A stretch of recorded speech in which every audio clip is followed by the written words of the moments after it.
2010 में जब जम्मू कश्मीर में हालात खराब हुए, घाटी में जबरदस्त तनाव का माहौल था, उस तनाव के माहौल में केंद्र सरकार ने नेशनल यूथ कॉर्प्स स्कीम के तहत नौजवानों को एंगेज करने का फैसला किया। 2010 की दहाई में एंगेजमेंट का प्रोसेस जो है 2011 में मुकम्मल हुआ। उसके बाद जब इनकी एंगेजमेंट हुई, एंगेजमेंट होने के बाद इन्हें 2012 में डिसएंगेज भी कर दिया गया। स्कीम भी यही थी कि 2 साल के बाद डिसएंगेज करना है। लेकिन फिर 2014 के आखिर में जब उमर अब्दुल्ला की सरकार जाने वाली थी, उन्होंने दोबारा से नेशनल यूथ कॉर्प्स को एंगेज किया। 2014 के आखिर में और उसके बाद 2015 की शुरुआत में बीजेपी पीडीपी की सरकार बनी तो उन्होंने एक तोहफा एनवाईसीज को यह दिया कि उन्होंने एसआरओ 520 में नेशनल यूथ कॉर्प्स को भी शामिल कर दिया। यानी एसआरओ 520 में डालने का मतलब यह था कि जिस तरीके से बाकी तमाम लोग जिसमें कैजुअल हैं, डिलीवेजर हैं, जैसे वो पक्के होंगे वैसे ही आहिस्ता आहिस्ता इन लोगों को भी पक्का किया जाएगा। लेकिन वो एसआरओ 520 की इंप्लीमेंटेशन हुई नहीं और उसके बाद लेफ्टिनेंट गवर्नर का शासन जम्मू कश्मीर में आया। लेफ्टिनेंट गवर्नर के शासन में पहले गिरीश चंद्र मुर्मू थे, उनका कार्यकाल खत्म हुआ। उसके बाद अब लेफ्टिनेंट गवर्नर मनोज सिन्हा है।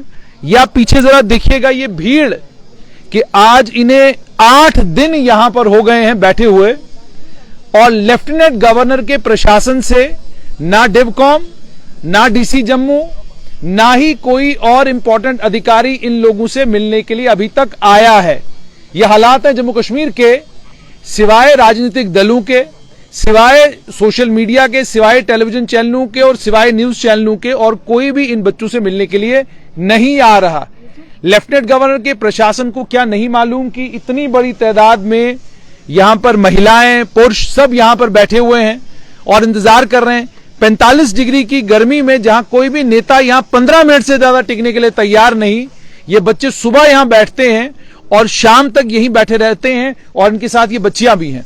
और आज यहां पर आह्वान भी किया गया, गुजारिश की गई बाज़ाब्ता कि आप एक काम करिए, महिलाएं सारी घर चली जाएं, हम सिर्फ पुरुष बैठेंगे। लेकिन महिलाओं ने साफ तौर पर कहा कि जब तक अब मसले का निपटारा नहीं होता हम यहां से हटेंगे नहीं। वजह क्या बना? वजह बना सरकार का वो आदेशनामा, जिस आदेशनामे में सरकार ने रहबरे जंगलात हो, रहबरे खेल हो, एनवाईसीज हो, इनको लेकर ये कहा कि अब इनको एसएसआरबी के पास जाना पड़ेगा, वहां इनको एम्प्लॉय किया जाएगा। और एनवाईसीज को लेकर कहा गया इन्हें एक स्कीम के तहत लगाया गया है वॉलंटियर, ये वॉलंटियर ही रहेंगे।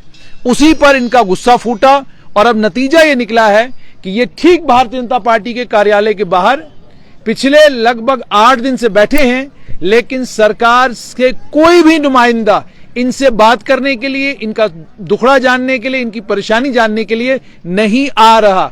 और इस सारे मसले को भारतीय जनता पार्टी के नेता आकर यहां इनसे बात करते हैं और वो भी चले जाते हैं। आइए आपको सुनाते हैं कि ये महिलाएं कहां से आती हैं। आपका नाम? अमनदीप कौर।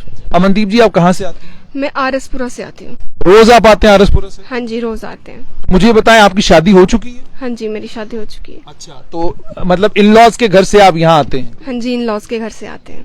बच्चे भी होंगे? हाँ जी, बच्चे भी हैं। कितने? एक बेटी है। एक बेटी है आपकी। तो आप सुबह यहाँ आते हैं, पूरा दिन यहाँ ड्रेन होते हैं, गर्मी इतनी है, 45 डिग्री के करीब गर्मी है। इस 45 डिग्री में आपको क्या परेशानी है? आप घर क्यों नहीं बैठते? ये लोग तो आंदोलन कर ही रहे हैं। सर, परेशानी हम सबको है, बहुत ज्यादा परेशानी है हमें। परेशानी आज से नहीं है, ये परेशानी पिछले 12 साल से ही चल रही है। We have been working in 2500 rupees per month in this year of inflation, you know. 2500 रुपए में हम यहाँ काम कर रहे हैं, इससे बड़ी ज्यादा परेशानी क्या होगी? It is next to impossible to live in this present year of inflation. We can not meet our household chores and our expenses in 2500। उसमें हमारा वो भी नहीं होता है, पेट्रोल भी नहीं पूरा होता। You know what are the prices of petrol and diesels, कितनी हाइक हो रही है, कितनी महंगाई हो रही है। हमारे उसमें कुछ नहीं होता है। हम सिर्फ एक होप में काम कर रहे थे पिछले 12 साल से कि one day this government will going to resolve our issues. इस पे क्या लग रहा है? अब जब हम पहुंचे थे कि हमें लग रहा था कि हमारे इश्यूज जो है रिजॉल्व हो जाएंगे, then they came with the recommendations of this committee.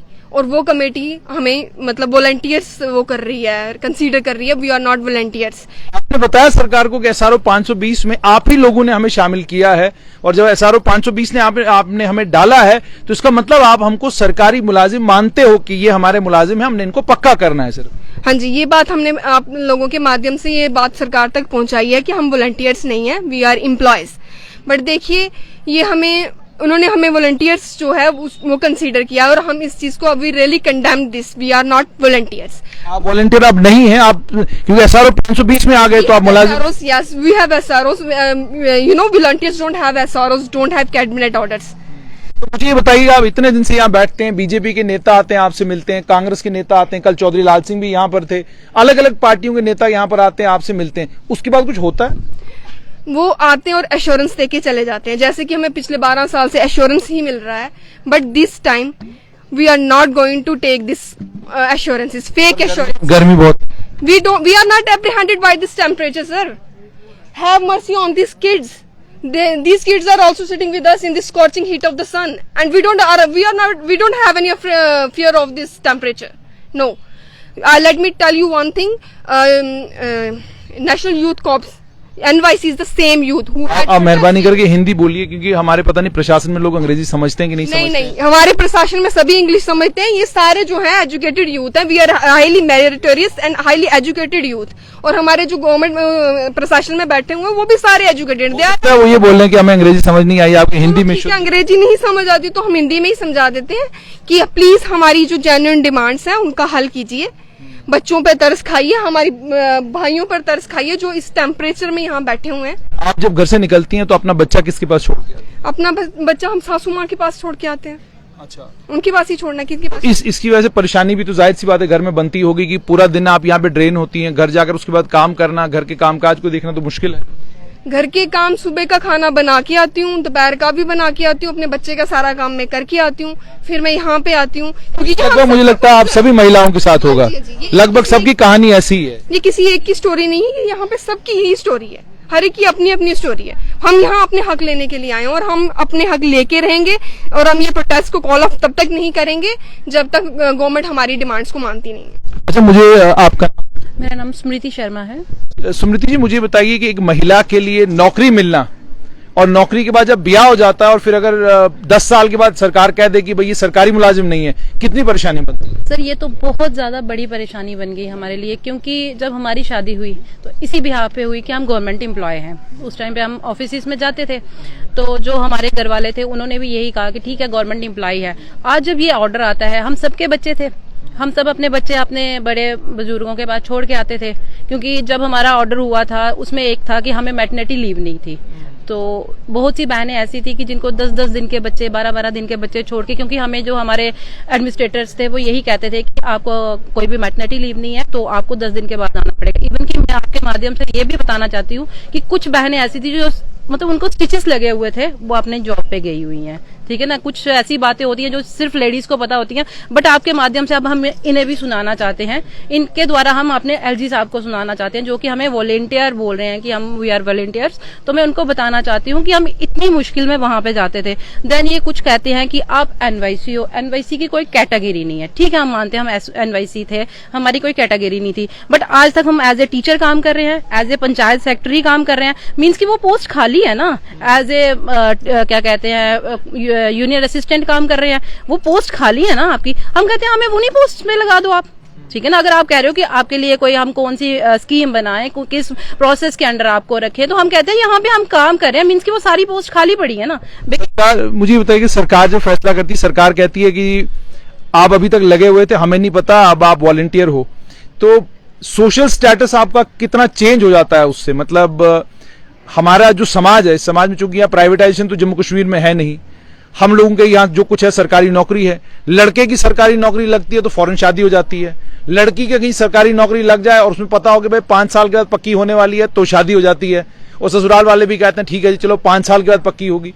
अब 5 साल के बाद सरकार बम फोड़ दे सर के ऊपर कि जनाब अब तो पक्का नहीं होने वाला, तो ये आप मान लीजिए हस्बैंड भी अगर एनवाईसी हो, आप भी एनवाईसी हैं, तो फिर कितनी बड़ी परेशानी। सर ये तो आपको भी पता है कि आप पहले आपने की सोशल स्टेटस की बात, तो मैं रेवेन्यू में काम करती हूँ और हमसे इतना काम लिया जाता था ना, जो लोग बाहर से आते थे ना सोसाइटी से उठ के, क्योंकि मैं नहीं कहती कि हमारी सोसाइटी बहुत से लोग ऐसे हैं जो नहीं पढ़े लिखे हैं, उनको हमारा काम देख के ऐसा लगता था कि शायद ये मैडम अंदर नायब तहसीलदार लगी है, शायद ये जूनियर असिस्टेंट लगी है। तो उन्होंने बाहर आके बोला मैडम जी हमारा काम, तो हमने भी हाथ जोड़ने की, हम भी आपकी तरह ही हैं, बट ये है कि हम कोशिश करेंगे कि जो आपका काम है। अब आप ही सोचिए कि जो लोग हमें ये समझते, आज उनको लग रहा है ये तो 2500 की मैडम थी, ठीक है ना, आज तक हमने उनके लिए काम ऐसे किया कि जैसे वहां पे एक 80,000 लेने आपको आज थी कि आप पक्के हो। हमें आज तो शुरू से ही थी, क्योंकि बीजेपी वालों ने हमें शुरू से एक लॉलीपॉप दिया। अब हमें इनसे कितने लॉलीपॉप ले, ये तो आके दे रहे हैं हमें कि हम आज कराएंगे, कल कराएंगे।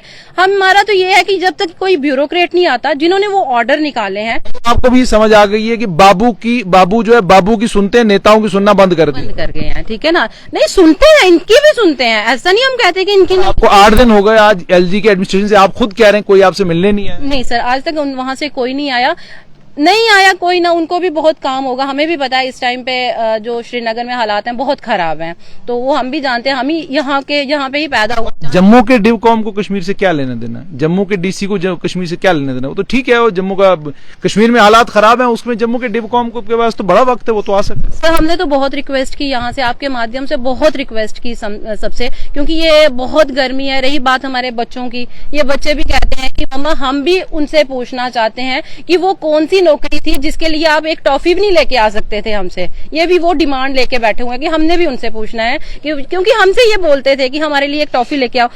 हमारे में इतनी एफर्ट्स नहीं थी, क्योंकि मैं कटरा से हूँ, ड्यूटी मेरी उधमपुर में थी, तो आप भी जानते हो कि कटरा से आप हैं और उधमपुर ड्यूटी। जी हाँ, मेरी डिस्ट्रिक्ट मतलब डीसी ऑफिस में मेरी ड्यूटी थी और मैं कटरा में रहती हूँ, तो वहां से तो मुझे 150-200 रुपया तो मेरा किराया लगता था, तो मैंने कहां से बच्चों के लिए कुछ।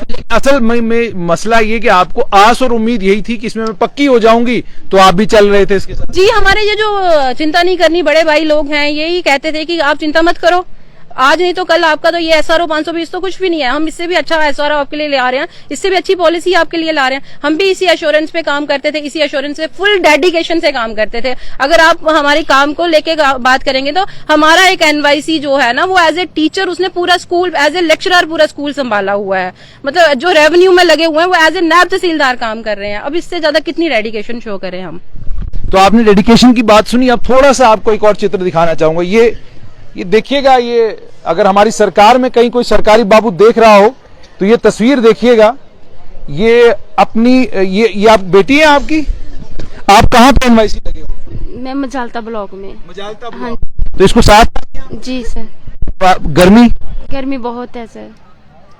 तो अगर कहीं सरकारी बाबू हो, आप खुद देखिए कि ये हाल है। ये नेशनल यूथ कॉर्प्स के वॉलंटियर्स हैं। स्कीम के तहत जब आपने लगाया SRO 520 में इनको डाला, वो गलती थी आपकी। इन्हें अगर आपने 2012 में ही कहा होता कि वॉलंटियर हैं आप लोग, खत्म, 2 साल के बाद आपको री एंगेज नहीं किया जा सकता, तो आज ये इतना बड़ा मजमा नहीं लगा होता। आपने SRO 520 लाकर 2015 में इनकी आस बंधाई। इन लोगों ने उसी आस के सहारे, कईयों की शादियां हुई होंगी, कईयों की फैमिलीज 2015 के बाद बनी होंगी। अगर आप देखें अगर मैं यहाँ सर्वे कराऊं तो कई बच्चे ऐसे निकल आएंगे जिनकी शादी 2014 के बाद हुई है कि भाई SRO 520 आ गया, हम लोग पक्के हो जाएंगे। अब जरा सोचिए कि ये बच्ची लेकर आई है, ये बच्चे जो यहाँ पर घूम रहे हैं, ये देखिए, ये सारे बच्चे जो यहाँ पर घूम रहे हैं, ये इन्हीं NYC वॉलंटियर्स के हैं। कईयों के बाल सफेद हो गए, वो उन्होंने अपने पर कपड़ा डाल लिया, वरना वो सफेद बाल भी आपको दिख जाते। ठीक है, तो सवाल अब ये है सरकार जी, आपके पास कब वक्त होगा कि आप NYC वॉलंटियर्स का दुखड़ा सुनने के लिए किसी को यहां भेजेंगे? ठीक है, भारतीय जनता पार्टी के नेता यहां आ रहे हैं, चौधरी लाल सिंह यहां आ गए, सब यहां पर आ गए, इनकी बात मेमोरेंडम के जरिए आप तक पहुंचेगी। आप संवाद कब करेंगे नेताजी? लेफ्टिनेंट गवर्नर साहब, आपका संवाद इन आम नागरिकों के साथ, जम्मू कश्मीर के आम जनमानस के साथ कब शुरू होगा? उसी संवाद का ये सारे बच्चे इंतजार कर रहे हैं, तब जाकर आपको इन बच्चों के दुखड़े पता चलेंगे। NYC वॉलंटियर्स 8वां दिन है इनके धरने का, और आप अभी तक आपकी यहां से कोई भी इनसे मिलने नहीं आया। ये साफ तौर पर दर्शाता है कि किस हद तक लेफ्टिनेंट गवर्नर का दफ्तर आम नागरिक से कटा हुआ है।